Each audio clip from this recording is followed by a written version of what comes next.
আসসালামু আলাইকুম, স্বাগত জানাচ্ছি RTV রাতের সংবাদে। আপনাদের সঙ্গে আছি আমি ফারিয়া শারমিন। চারটি রাজনৈতিক দলের শীর্ষ নেতাদের সঙ্গে বৈঠকে বসেছেন প্রধান উপদেষ্টা প্রফেসর মোহাম্মদ ইউনূস। রাষ্ট্রীয় অতিথি ভবন যমুনায় রাত ৯টায় শুরু হয় এই বৈঠক। এতে যোগ দিয়েছেন বিএনপির মহাসচিব মির্জা ফখরুল ইসলাম আলমগীর ও স্থায়ী কমিটির সদস্য আমির খসরু মাহমুদ চৌধুরী, জামায়াতে ইসলামীর নায়েবে আমির আবদুল্লাহ মোহাম্মদ তাহের ও সহকারী সেক্রেটারি জেনারেল হামিদুর রহমান আজাদ, এনসিপির আহ্বায়ক নাহিদ ইসলাম ও সদস্য সচিব আক্তার হোসেন এবং ইসলামী আন্দোলন বাংলাদেশের প্রেসিডিয়াম মেম্বার অধ্যাপক আশরাফ আলী আকন এবং যুগ্ম মহাসচিব গাজী আতাউর রহমান। দর্শক, এই মুহূর্তে যমুনার সামনে রয়েছেন সহকর্মী আলওয়ান খান, সরাসরি যুক্ত হচ্ছে তার সঙ্গে। আলওয়ান, বৈঠক কি এখনো চলছে কিনা জানাবেন, এছাড়া বৈঠকের বিষয়ে কি কি জানতে পেরেছেন বা কি সিদ্ধান্ত হয়েছে জানাবেন।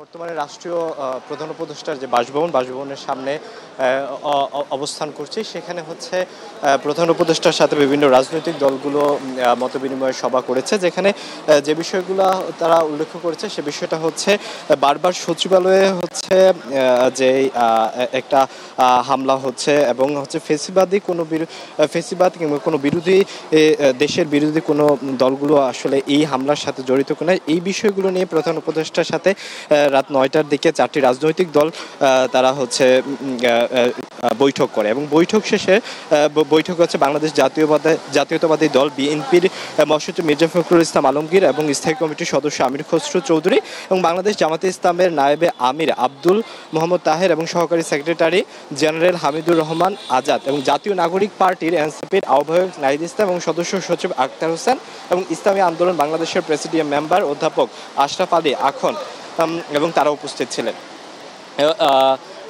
এই যে বিষয়গুলো নিয়ে হচ্ছে আলোচনা হয়েছে যে আগামী নির্বাচনকে নিয়ে হচ্ছে এই বৈঠকে আলোচনা হয়েছে, যাতে এই নির্বাচনের সময় কোনো প্রকার আইন শৃঙ্খলা পরিস্থিতি যেন এইরকম বিঘ্নতা না ঘটে, এই বিষয়গুলো এখানে প্রাধান্য দিয়ে আলোচনা করেছে এবং রাজনৈতিক দলগুলো তাদের যে দাবি দাবা ছিল সেই দাবি দাবাগুলো নিয়ে হচ্ছে প্রধান উপদেষ্টার সাথে সার্বিক পরিস্থিতি নিয়ে কথা বলেছে। এই ছিল রাষ্ট্রীয় ভবন যমুনার সামনে থেকে। আলোয়ান, আপনাকে ধন্যবাদ। যুদ্ধ বিমান বিধ্বস্তের মর্মান্তিক ঘটনায় এখন পর্যন্ত ৩১ জনের মৃত্যুর কথা জানিয়েছে আন্তঃবাহিনী জনসংযোগ পরিদপ্তর ISPR। এর মধ্যে ২৮ জনই শিশু। আহত ১৬৫ জনের মধ্যে চিকিৎসাধীন রয়েছে ৬৮ জন। জাতীয় বার্ন ইনস্টিটিউটে ভর্তি ৪৪ জনের মধ্যে আইসিইউতে ৮ জন। ভারপ্রাপ্ত পরিচালক অধ্যাপক ডাক্তার মোহাম্মদ নাসির উদ্দিন জানিয়েছেন দগ্ধদের মধ্যে ১৫ জনের অবস্থা আশঙ্কাজনক। আরও জানাচ্ছেন জাহিদ রহমান। উত্তরায় বিমানবাহিনীর প্রশিক্ষণ বিমান বিধ্বস্তের ঘটনায় বেড়েই চলেছে নিষ্পাপ ফুলের মতো শিশুদের লাশের সংখ্যা, যাদের বয়স ১২ বছরের নিচে বলে জানায় প্রধান উপদেষ্টার বিশেষ সহকারী অধ্যাপক doctor Saidur Rahman. Singapore general hospital তাদের সঙ্গে যোগাযোগ করা হয়েছে, হাসপাতাল থেকে তাদেরকে কেস রিপোর্ট পাঠানো হয়েছে। ওনাদের একজন সিনিয়র কনসালটেন্ট এবং ২ জন নার্স আজকে রাতে এসে পৌঁছাবেন। আমরা আশা করি যে ওনারা আগামীকালকে থেকেই এই টিমে ওনারা জয়েন করতে পারবেন। সম্মিলিত সামরিক হাসপাতালে চিকিৎসা নেওয়া ৬ জনের অবস্থা আশঙ্কাজনক বলে জানায় হাসপাতাল কর্তৃপক্ষ। বার্ন পেশেন্ট সবসময় একটা ঝুঁকিপূর্ণ, যত পার্সেন্টেজ বেশি থাকে ততটাই ঝুঁকি থাকে। ৬টা ডেড বডি আইডেন্টিফাই করা যায়নি সোফার, সেখানে তারা ডিএনএ টেস্টিং করবে।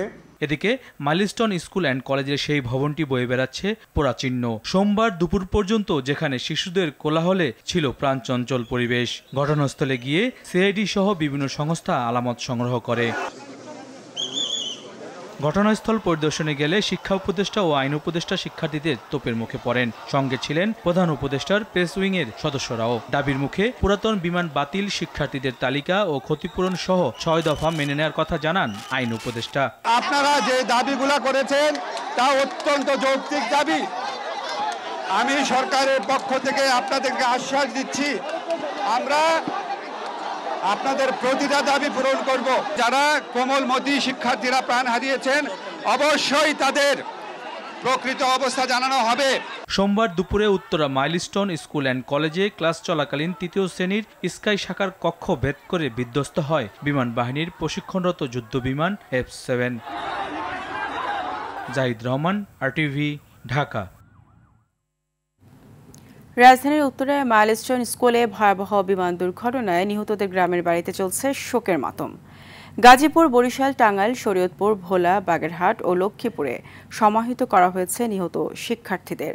এছাড়া পাইলট তৌকির, শিক্ষিকা মেহেরিন আর অভিভাবক রজনী খাতুনকে দাফন করা হয়েছে নিজেদের গ্রামে। প্রতিনিধিদের পাঠানো তথ্যচিত্রে আরও জানাচ্ছেন আব্দুল হামিদ। সোমবার দুপুর 1টার কিছু পর হঠাৎ উত্তরার মাইলস্টোন স্কুল ভবনে বিধ্বস্ত হয় বিমান বাহিনীর যুদ্ধবিমান। মুহূর্তে ছড়িয়ে পড়া আগুনে ঝলসে যায় শিক্ষক, শিক্ষার্থী ও অভিভাবকদের শরীর। মর্মান্তিক দুর্ঘটনার খবরে পাগলপ্রায় হয়ে মেয়েকে বাঁচাতে ছুটে যান মা রজনী আক্তার। অন্যদের সহায়তায় মেয়ে বের হতে পারলেও আগুনের লেলিহান শিখায় দগ্ধ হন মা। গুরুতর অবস্থায় সিএমএইচে নেয়ার পর পৃথিবীর মায়া ত্যাগ করেন তিনি। পরে কুষ্টিয়ায় দাফন হয় তার। মায়ের এমন করুণ মৃত্যু কিছুতেই মানতে পারছে না বেঁচে ফেরা মেয়ে। আমাদের ওখানে একটা গ্রিল ছিল নিচতলায়, ওটা ভেঙে আর্মি আঙ্কেলরা আমাদের সবাইকে বের করে।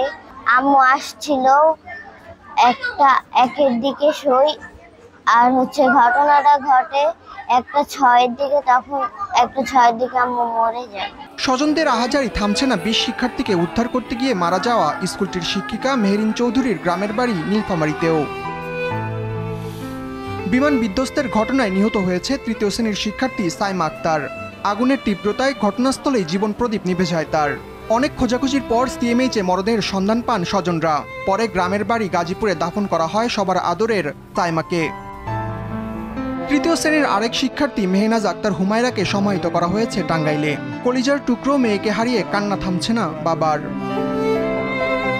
একই শ্রেণীর আরেক শিক্ষার্থী ফাতেমা খাতুনের দাফন সম্পন্ন হয়েছে তার গ্রামের বাড়ি বাগেরহাটে। শরীয়তপুরের সখীপুরে জানাজা শেষে সমাহিত করা হয়েছে ষষ্ঠ শ্রেণীর শিক্ষার্থী আব্দুল্লাহ সামিমকে। আগুনে শরীরের অধিকাংশ পুড়ে যাওয়ায় হাসপাতালে নিলেও বাঁচানো সম্ভব হয়নি তাকে। বরিশালের মেহেন্দিগঞ্জে চিরনিদ্রায় শায়িত হয়েছে সপ্তম শ্রেণীর শিক্ষার্থী সামির। ছেলের ক্ষত বিক্ষত মরদেহ দাফনের সময় বারবার মূর্ছা যান বাবা। এমন মৃত্যুতে হতভম্ব স্থানীয়রা। সপ্তম শ্রেণীর আরেক শিক্ষার্থী শায়ান ইউসুফের দাফন হয়েছে লক্ষ্মীপুরে। চিকিৎসাধীন অবস্থায় মৃত্যু হয়েছে শিক্ষার্থী তাহিয়া তাবাস্তুম নাদিয়ার। শরীরের 80% পুড়ে গিয়েছিল তার। গুরুতর আহত হয়ে বার্ন ইউনিটে জীবনের সঙ্গে পাঞ্জা লড়ছে তার ভাই। এমন ঘটনায় শোকে স্তব্ধ ভোলায় গ্রামের বাড়ির স্বজনরা। এদিকে দুর্ঘটনা কবলিত বিমানটির পাইলট ফ্লাইট লেফটেন্যান্ট তৌকির ইসলাম সাগরের জন্মস্থান রাজশাহীতে বইছে শোকের বন্যা। এমন মৃত্যুতে হতবাক এলাকাবাসী। হৃদয় বিদারক এই ট্র্যাজেডিতে কেঁদেছে গোটা দেশ। এমন মর্মস্পর্শী ঘটনার পুনরাবৃত্তি না হোক, এমনটি প্রত্যাশা প্রিয়জন হারানো স্বজনদের। আব্দুল হামিদ, RTV। যুদ্ধবিমান বিধ্বস্তের ঘটনা তদন্তে বিশেষজ্ঞদের সমন্বয়ে কমিটি গঠনের নির্দেশ দিয়েছেন উচ্চ আদালত। সে সঙ্গে নিহতদের পরিবারকে 5 কোটি এবং আহতদের 1 কোটি টাকা করে ক্ষতিপূরণ দিতে রুল জারি করা হয়েছে। আরও জানাচ্ছেন GM মাহমুদ। সোমবার দুপুরে রাজধানীর উত্তরার দিয়াবাড়িতে মাইলস্টোন স্কুল অ্যান্ড কলেজ ক্যাম্পাসে বিমান বাহিনীর একটি প্রশিক্ষণ যুদ্ধ বিমান বিধ্বস্ত হয়, যাতে ঘটে বহু হতাহতের ঘটনা। এই ঘটনা তদন্তে মঙ্গলবার বিশেষজ্ঞদের সমন্বয়ে কমিটি গঠনের নির্দেশ দিয়ে নিহতদের পরিবারকে 5 কোটি টাকা এবং আহতদের 1 কোটি টাকা করে ক্ষতিপূরণ দিতে রুল জারি করে হাইকোর্ট। এর আগে সকালে বিমান বিধ্বস্তের এ ঘটনায় বিচার বিভাগীয় তদন্ত সহ 5টি নির্দেশনা চেয়ে রিট করেন অ্যাডভোকেট AR রায়হান। যারা নিহত হয়েছেন তাদের ইচ অ্যান্ড এভরি পার্সন, ছাত্র হোক আর যেই হোক না কেন, প্রত্যেককে 5 কোটি টাকা করে আমরা কম্পেনসেশন দেওয়ার জন্য আবেদন করেছি। এ সময় ব্যারিস্টার কায়সার কামাল বলেন, গত 32 বছরে 34টি বিমান দুর্ঘটনা ঘটেছে, যার দায় রাষ্ট্র এড়াতে পারে না। সবচেয়ে বড় ইম্পর্টেন্ট জিনিস, যারা আহত আছেন, চিকিৎসা নিচ্ছেন, তাদেরকে দেশে অথবা বিদেশে পর্যাপ্ত এবং উন্নত চিকিৎসা ব্যবস্থা করার জন্য নির্দেশনা এসেছে। পরে এই ঘটনা প্রসঙ্গে আইনজীবী মাহবুব উদ্দিন খোকন বলেন, পৃথিবীর বিভিন্ন দেশে প্রশিক্ষণ বিমান উড্ডয়ন আইনে জননিরাপত্তার বিষয়টি সর্বোচ্চ গুরুত্ব পেলেও দেশে এরকম কোনো বিধান নেই। আমাদের যে রুলস আছে সেই রুলসে তারা ভায়োলেট করেছে, বলছে যে ভোরে নতুবা শেষ সাথে দিয়ে করতে হবে, সেটা করে নেই। বাংলাদেশের আন্তঃবাহিনী জনসংযোগ পরিদপ্তরের তথ্য অনুযায়ী এ দুর্ঘটনায় মঙ্গলবার বিকেল পর্যন্ত ৩১ জন নিহত হয়েছেন। আহত হয়ে হাসপাতালে ভর্তি ১৬৫ জন, যাদের অনেকের অবস্থাই আশঙ্কাজনক। GM Mahmud, RTV, Dhaka. সচিবালয় আইনশৃঙ্খলা রক্ষাকারী বাহিনীর সঙ্গে সংঘর্ষ ও পাল্টাপাল্টি ধাওয়ায় বেশ কয়েকজন আহত হয়েছে। বিকেল ৫টার দিকে শিক্ষা উপদেষ্টার পদত্যাগ সহ বিভিন্ন দাবিতে সচিবালয়ে ঢুকে পরে বেশ কয়েকটি গাড়ি ভাঙচুর করে তারা। সে সময় নিষিদ্ধ সংগঠন ছাত্রলীগের এক কর্মী সহ কয়েকজনকে আটক করেছে পুলিশ। এদিকে সন্ধ্যায় শিক্ষা মন্ত্রণালয়ের সিনিয়র সচিব সিদ্দিক জোবায়েরকে প্রত্যাহার করা হয়েছে। আতিকুর রহমানের রিপোর্ট। মাইলস্টোন কলেজে বিমান বিধ্বস্তের ঘটনায় নিহত শিক্ষার্থীদের পূর্ণাঙ্গ তালিকা প্রকাশ, এইচএসসি পরীক্ষা স্থগিতের ঘোষণা দেরি হওয়ায় শিক্ষা উপদেষ্টার পদত্যাগের দাবিতে সচিবালয়ের সামনে শিক্ষার্থীরা বিক্ষোভ করে। এক পর্যায়ে সচিবালয়ের ভেতরে ঢুকে পড়ে তারা। এ সময় তারা সচিবালয়ে রাখা ব্যারিকেড ভেঙে গাড়ি ভাঙচুর চালালে পুলিশের সঙ্গে ধাওয়া পাল্টা ধাওয়া হয়। আমাদের সাথে এরকম কেন আচরণ করা হলো? আমরা কি কোনো সহিংসতায় গেছিলাম? আমরা প্রথমে গিয়ে চাইছিলাম কি আমাদের দাবি দেখেন আপনাদের সামনে টিয়ারশেল মারতেছে, এইচএসসি পরীক্ষা স্থগিত, এটা রাত ৩টার সময় জানায়, লাঠিচার্জ ওরা করতেছে না, ড্রাইভারটা কেন দিবে? ন্যায্য দাবি নিয়ে এসেছি, এক দফা এক দাবি ওর পদত্যাগ করতে হবে। ওইসব শিক্ষার্থীদের সঙ্গে সচিবালয়ে যোগ দেয় এসএসসি পরীক্ষায় অকৃতকার্য শিক্ষার্থী সহ অনেকে। তারা কয়েকটি গাড়ি ভাঙচুর করে। এ সময় পুলিশের সঙ্গে সংঘর্ষ হয়, এতে কয়েকজন আহত হয়। আইনশৃঙ্খলা বাহিনীর কয়েকজন সদস্য শিক্ষার্থীদের ছোড়া ঢিলে আহত হয়। আটক করা হয় কয়েকজনকে।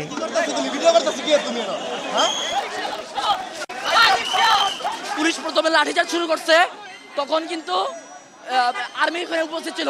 আর্মি কোনো ধরনের অবস্থা নেয় নাই। স্টুডেন্টরা কিন্তু থেমে থাকবে না। যদি কোনো একটা স্টুডেন্টের গায়েও যদি কোনো লাঠিচার্জ করা হয় তাহলে সবাই কিন্তু খেপে যাবে। আমরা যেহেতু স্বৈরাচার আমরা পতন করাতে পারছি, তাহলে এই সব স্বৈরাচার পতন করাতে 2 সেকেন্ডও লাগবে না। পুলিশ তাদের সচিবালয় থেকে বের করে দিলে 0 পয়েন্টের দিকে অবস্থান নেয় আন্দোলনকারীরা। সেখানে আরেক দফা ধাওয়া পাল্টা ধাওয়া হয়। পুলিশ কয়েক দফা সাউন্ড গ্রেনেড নিক্ষেপ করে।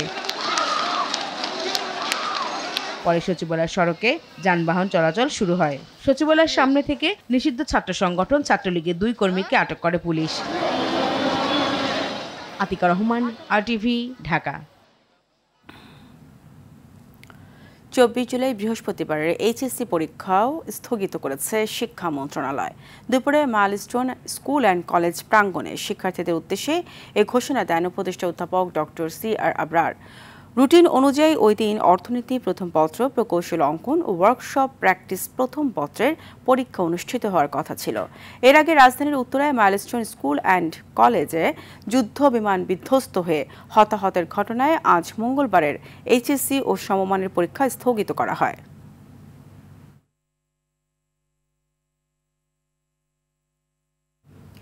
একই ব্যক্তি প্রধানমন্ত্রী ও সংসদ প্রধান হতে পারলেও দলীয় প্রধান হতে পারবেন না। নোট অফ ডিসেন্টের সুযোগ রেখে এমন সিদ্ধান্ত নিয়েছে ঐকমত্য কমিশন। 3/4 দল এই সিদ্ধান্তে একমত বলে জানান কমিশনের সহ সভাপতি অধ্যাপক আলী রিয়াজ। তবে এই সিদ্ধান্ত ব্যক্তির গণতান্ত্রিক অধিকার ক্ষুণ্ণ হবে বলে মন্তব্য বিএনপির স্থায়ী কমিটির সদস্য সালাউদ্দিন আহমেদের। জানাচ্ছেন অরণ্য গফুর। দ্বিতীয় পর্যায়ের সংলাপে রাজনৈতিক দলগুলোকে নিয়ে রাজধানীর ফরেন সার্ভিস একাডেমিতে 17তম দিনের মতো আলোচনায় বসে ঐকমত্য কমিশন। একই ব্যক্তির প্রধানমন্ত্রী, সংসদ ও দলীয় প্রধান থাকা না থাকা, তত্ত্বাবধায়ক সরকারের গঠন ও সাংবিধানিক প্রতিষ্ঠানগুলোর প্রধান নিয়োগ নিয়ে আলোচনা হয় এদিন। বাকি দুটি বিষয়ে আলোচনা অপূর্ণ থাকলেও একই ব্যক্তির দল ও সরকার প্রধান হওয়ার বিষয়ে সিদ্ধান্ত জানায় কমিশন। দলীয় প্রধানের পদে অধিষ্ঠিত থাকবেন না মর্মে একমত হয়েছেন প্রায় 3/4 রাজনৈতিক দল ও জোট। কিছু দল ও জোট এ বিষয়ে ভিন্ন মত ব্যক্ত করেছেন। ওই সমস্ত দল ও জোট চাইলে জাতীয় সনদে নোট অফ ডিসেন্ট দিতে পারবেন। আমরা তাদেরকে অনুরোধ করেছি তারা যারা পুনর্বিবেচনা করেন তাদের সিদ্ধান্ত। ক্ষমতার বিকেন্দ্রীকরণে এ সিদ্ধান্ত বড় ভূমিকা রাখবে বলে মনে করে জামায়াত সহ বেশিরভাগ দল। আর বিএনপি সহ বিরোধিতাকারী দলগুলো মনে করে প্রধানমন্ত্রী দলীয় প্রধান থাকার বিষয়টি দলের উপর ছেড়ে দেওয়া উচিত। যদি শুধু দলীয় প্রধান হওয়ার কারণে প্রধানমন্ত্রী না হতে পারেন, সেটা তার একটা রাইট খর্ব করার মতো। ডেমোক্রেটিক প্র্যাকটিসে, পার্লামেন্টারি টাইপ অফ গভর্নমেন্টে যে প্রধানমন্ত্রী নিযুক্ত হলেন, তিনি কয়েকদিন পরে নাও থাকতে পারেন, কয়েক মাস পরে নাও থাকতে পারেন। সেই ক্ষেত্রে তিনি দলীয় প্রধান থেকে গেলেন, আরেকজন হলেন। এটা হচ্ছে ডিসাইড করবে পার্লামেন্টারি পার্টি, মেজরিটি পার্টি অথবা জোট। শুধুমাত্র দলীয় প্রধান হওয়ার কারণে কোনো ব্যক্তিকে প্রধানমন্ত্রী পদ গ্রহণ করা থেকে বিরত রাখা এটা ঠিক হবে না। এখন আমরা যে রিফর্ম করছি এবং অনেক চেঞ্জ আমরা নিয়ে আসতেছি, সেভাবে দলগুলো যেন ডেমোক্রেটিক হয় সেই চেষ্টাও আমাদের করতে হবে। কারণ ডেমোক্রেসির ভায়োলেশন হয় তখনই যখন নিজ দলের ডেমোক্রেসি থাকে না। এবং আমাদের মূল প্রিন্সিপাল ছিল পাওয়ার ডিসেন্ট্রালাইজেশন রাষ্ট্রীয়ভাবে। তো রাষ্ট্রীয়ভাবে যে ডিসেন্ট্রালাইজ হয়, দলীয়ভাবে এটা ডিসেন্ট্রালাইজ হয়। তত্ত্বাবধায়ক সরকারের উপদেষ্টা নিয়োগে যে প্রক্রিয়াই হোক সর্বসম্মতিক্রমে হবার পক্ষে একমত বিএনপি ও জামায়াত। অরণ্য গফুর, RTV, ঢাকা।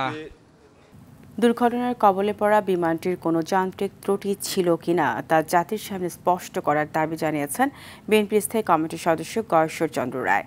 দলের সিনিয়র যুগ্ম মহাসচিব রুহুল কবির রিজভী বলেন, পরিকল্পিত ঘটনাকে দুর্ঘটনা বলে চালিয়ে দেওয়া হচ্ছে কিনা তাও জানার জন্য সঠিক তদন্তের প্রয়োজন। রুদ্র রফিকের রিপোর্ট। রাজধানীর উত্তরার মাইলস্টোন স্কুলে ভয়াবহ বিমান দুর্ঘটনায় নিহতদের বিদেহী আত্মার মাগফিরাত ও আহতদের সুস্থতা কামনায় নয়াপল্টনে কেন্দ্রীয় কার্যালয়ের নিচে দোয়া মাহফিলের আয়োজন করে বিএনপি। কালো পতাকা উত্তোলন করা হয়েছে। ঢাকার মতো এমন জনাকীর্ণ শহরে কিভাবে প্রশিক্ষণ বিমান চালানো হলো, এমন প্রশ্ন তোলেন দলের স্থায়ী কমিটির সদস্য গয়েশ্বর চন্দ্র রায়। এই প্রশিক্ষণ যারা দিচ্ছে বা তদারকি করছে, তারা বিমানটা সচল থাকার মতো যান্ত্রিক ব্যবস্থা ছিল কিনা সেটা পরীক্ষা করা হয়েছে। জাতীয়তাবাদী যুবদল আয়োজিত রক্তদান কর্মসূচিতে যোগ দিয়ে বিএনপির সিনিয়র যুগ্ম মহাসচিব রুহুল কবির রিজভী দুর্ঘটনার সুষ্ঠু তদন্তের দাবি জানান। দুর্ঘটনা যে কোনো সময়ই হতে পারে, দুর্ঘটনা বলে কই আসে না, এটা সত্য কথা। কিন্তু অনেক ঘটনাকে, পরিকল্পিত ঘটনাকে দুর্ঘটনা বলে যাতে চালিয়ে না নিয়ে যেতে পারে, এই কারণেই তদন্ত হওয়া দরকার বিষয়টা। দলের যুগ্ম মহাসচিব শহীদুদ্দিন চৌধুরী অ্যানি ক্ষতিগ্রস্ত পরিবারের পাশে দাঁড়াতে সরকারকে আহ্বান জানান। সবাই এগিয়ে আসবেন এবং সরকার ইতিমধ্যে যতটুকু পদক্ষেপ নিয়েছেন তার চেয়ে বেশি পদক্ষেপগুলো গ্রহণ করবেন। প্রত্যেকটা পরিবারের পাশে দাঁড়াবেন, পরিবারের পাশে এই মুহূর্তে আর্থিক সহযোগিতার হাত বাড়িয়ে দিবেন। আমি আশা করছি সরকার এই উদ্যোগটি গ্রহণ করবেন। সরকারের পাশাপাশি দলীয় নেতাকর্মীদেরও সর্বোচ্চ সহযোগিতার হাত বাড়িয়ে দিতে আহ্বান জানান বিএনপি নেতারা। আমরা যাতে তাদের সম্ভাব্য সকল উপকারে আসতে পারি, এজন্য নেতাকর্মীদের নির্দেশনা দিয়েছি। আমরা নিজেরও সোচ্চার আছি। রুদ্র রফিক, RTV, ঢাকা। বিগত শাসনামলে যারা ক্ষতিগ্রস্ত হয়েছে তাদের বিচার পাওয়ার অধিকার নিশ্চিত করতেই সংস্কার দরকার বলে মন্তব্য করেছেন জামায়াতের আমির ডক্টর শফিকুর রহমান। দুপুরে পাবনার ঈশ্বরদীতে নিহত জামায়াত কর্মী কলম বিশ্বাসের কবর জিয়ারত শেষে এসব কথা বলেন তিনি।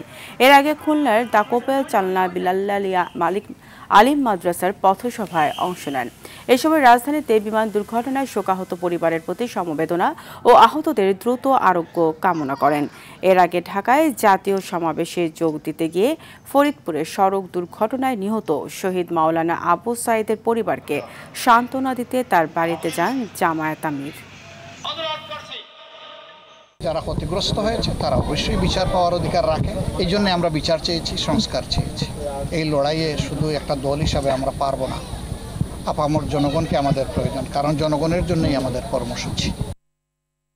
ইসরায়েলি হামলার পাশাপাশি এখন অপুষ্টিতেও ভুগছে গাজার বাসিন্দারা। গাজার স্বাস্থ্য মন্ত্রণালয় বলছে গেল 21 মাসের বেশি সময় ধরে চলা সংঘাতে অপুষ্টিতে প্রাণ গেছে 80 শিশুসহ 101 জনের। বর্তমানে প্রায় 9 লাখ মানুষ ক্ষুধায় ভুগছে বলে জানিয়েছে স্থানীয় আল শিফা হাসপাতালের পরিচালক। এর মধ্যে 70,000 শিশু অপুষ্টিতে আক্রান্ত বলে জানান তিনি। এদিকে উপত্যকাটিতে ইসরায়েলি হামলায় একদিনে নিহত হয়েছে আরও অন্তত 134 ফিলিস্তিনি। এছাড়া গেল 24 ঘন্টায় ত্রাণ সহায়তা নেওয়ার সময় নিহত হয়েছে আরও 99 জন। চলমান পরিস্থিতিতে ইসরায়েলকে এখনই যুদ্ধ থামানোর আহ্বান জানিয়ে যুক্তরাজ্য, ফ্রান্স, অস্ট্রেলিয়া, কানাডা সহ 28টি দেশ এবং ইউরোপীয় ইউনিয়ন একটি যৌথ বিবৃতি দিয়েছে।